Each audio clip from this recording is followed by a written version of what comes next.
पूर्व उप मुख्यमंत्री दिनेश शर्मा अयोध्या पहुंचे। महंत नृत्य गोपाल दास की जन्मोत्सव समारोह में भाग लिया। राम मंदिर की धमकी उड़ाने के मामले पर पूर्व मुख्यमंत्री दिनेश शर्मा ने बड़ा बयान दिया। उन्होंने कहा, जिन लोगों ने दिया धमकी है मोदी और योगी का है युग। लश्कर तौबा हो या जैश मोहम्मद या हो उनके अब्बा, नहीं चलने वाला धमकी से काम। यहाँ आतंकवादी आएंगे तो बिरयानी खाकर नहीं जाएंगे। यहीं पर सुरक्षा बलों की गोलियों का शिकार होकर जाते हैं जहन्नुम में। जिसने भी दी है राम मंदिर को उड़ाने की धमकी वह जहन्नुम में जाने के लिए हो जाए तैयार। ओवैसी के बयान पर जताई नाराजगी। कहा, ओवैसी को नहीं है पता पूरे दुनिया में भारत एक ऐसा देश है जहां पर सम्मान से मुसलमान हैं जीवित। हिंदुओं से कभी भी कोई जाति और धर्म को नहीं हो सकता खतरा। हिंदू कभी आतंकवादी नहीं होता और आतंकवादी कभी हिंदू नहीं हो सकता। ओवैसी को आरोप लगाकर हिंदुओं के धर्म ग्रंथ को चाहिए पढ़ना, आरएसएस के इतिहास को जानना चाहिए। राष्ट्र स्वयंसेवक संघ है भारत की आत्मा। आत्मा राष्ट्र का चाहती है निर्माण, विध्वंस नहीं। राष्ट्र के विध्वंस की भावना ओवैसी जैसे लोगों की हो सकती है, आरएसएस के मानसिकता के लोगों की नहीं। यहाँ पर पशु पक्षी और प्राणी तक की रक्षा की भावना का व्रत लेता है राष्ट्र स्वयंसेवक। जीव हत्या उसके किसी शब्दकोश में है नहीं।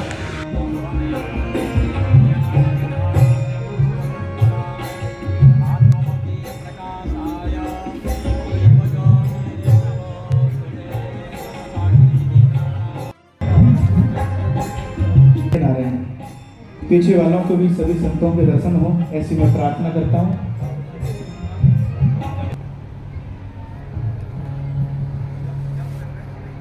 सीतानाथ समारंभा पर्यंताम वंदे गुरु परंपरा।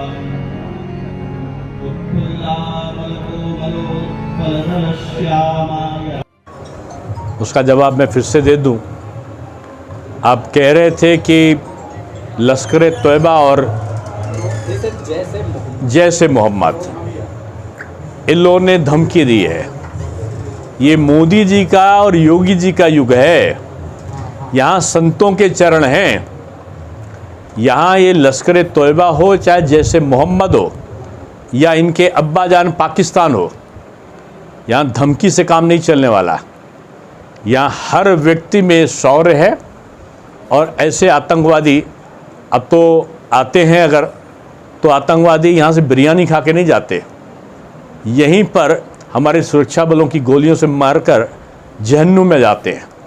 तो जिसने भी ये धमकी दी होगी वो जहन्नुम में जाने के लिए तैयार रहे। लेकिन सर, असदुद्दीन ओवैसी कहते हैं कि ये नई हुकूमत में मुसलमानों की हत्या की जा रही है। उनको अभी पता ही नहीं है कि भारत ही एक ऐसा देश है पूरी दुनिया में जहाँ पर मुसलमान शांति से और सम्मान से जीवित है, जी रहा है। हिंदुओं से कभी किसी भी जाति और धर्म को खतरा हो ही नहीं सकता। हिंदू कभी आतंकवादी नहीं होता और कभी आतंकवादी हिंदू नहीं हो सकता। इसलिए अगर वो ओवैसी जी को शायद ये शब्द कहने से पहले हिंदुओं के धर्म ग्रंथ को पढ़ना चाहिए और राष्ट्रीय स्वयंसेवक संघ के इतिहास को जानना चाहिए। राष्ट्रीय स्वयंसेवक संघ भारत की आत्मा है और आत्मा राष्ट्र का निर्माण चाहती है, राष्ट्र का विध्वंस नहीं चाहती। विध्वंस ओवैसी ऐसे लोग की भावना हो सकती है, राष्ट्रीय स्वयंसेवक संघ की भावना नहीं हो सकती। यहाँ सभी जीवों तक के, प्राणी तक के, पशु पक्षी तक की रक्षा की भावना का व्रत लेता है राष्ट्रीय स्वयंसेवक संघ। तो जीव हत्या तो उसके किसी भी शब्दकोश में है ही नहीं।